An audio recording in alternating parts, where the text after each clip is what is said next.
Stocks in news Zomato radar पर रहेगा। आशीष, 22 अक्टूबर को बोर्ड बैठक है जिसमें रिजल्ट्स तो आएंगे ही, लेकिन साथ ही कंपनी फंड रेज करना चाहती है।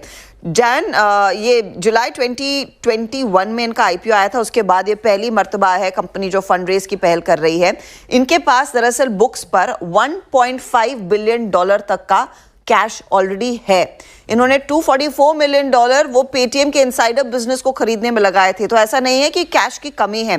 बेसिकली कंपनी अपने आप को मसल अप कर रही है स्विगी के आईपीओ से पहले, क्योंकि हम भी जानते हैं कि स्विगी बड़े पैमाने पर फंड रेज करता हुआ दिखाई देगा और शायद उसको टक्कर देने के लिए जोमेटो भी अपनी तैयारी कर रहा है। रखिए रडार पे, स्विगी बेचारा आईपीओ लाया, उससे पहले जेप्टो भी और जोमेटो भी सब पैसा बटोर ले रहे हैं बाजार से।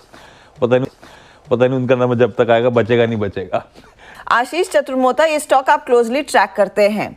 स्विगी का आईपीओ अंदाजा लग रहा है दिवाली के आसपास आएगा। उससे पहले जोमेटो ने अपनी ये फंड रेज की तैयारी कर ली है और अगले हफ्ते ही बोर्ड बैठक होगी। नॉर्मली रिजल्ट्स के बीच में टाइम लेती है कंपनी, लेकिन इस बार अपने आपको थोड़ा सा पुश करके नंबर्स को भी पहले लेकर आ रही है। ये फंड रेज क्या प्राइमरीली स्विगी को टक्कर देने के लिए, और क्या मार्केट इसे कैसे पढ़ रहा है? आपका क्या रिएक्शन है? नहीं, मेरे हिसाब से जोमेटो की जो पोजीशनिंग है वो काफी अच्छी है। हर्षदा, आप देखेंगे कि चाहे जो क्विक कॉमर्स का सेगमेंट हो, वहां पर पे भी एक मार्केट लीडरशिप ब्लिंकिट के थ्रू कंपनी की बनी हुई है, और साथ ही साथ फूड डिलीवरी बिजनेस में भी कंपनी एक अनडिस्प्यूटेड मार्केट लीडर रहा है।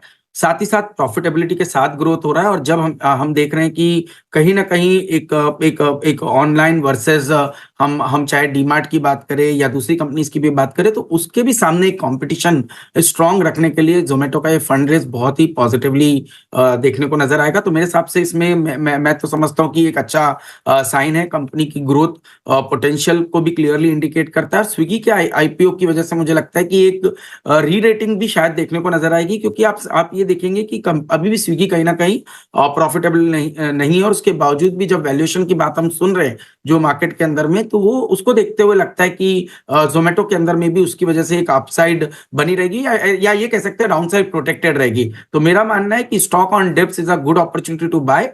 250-245 का जो जोन होगा वो बहुत ही अच्छा एरिया होगा जहां पर लॉन्ग पोजीशन बनानी चाहिए, और ऊपर में मैं समझता हूं 330-340 तक की जगह जोमेटो के अंदर में रहेगी। एज अ डिस्क्लोजर, स्टॉक हमारे पोर्टफोलियोज में बना हुआ।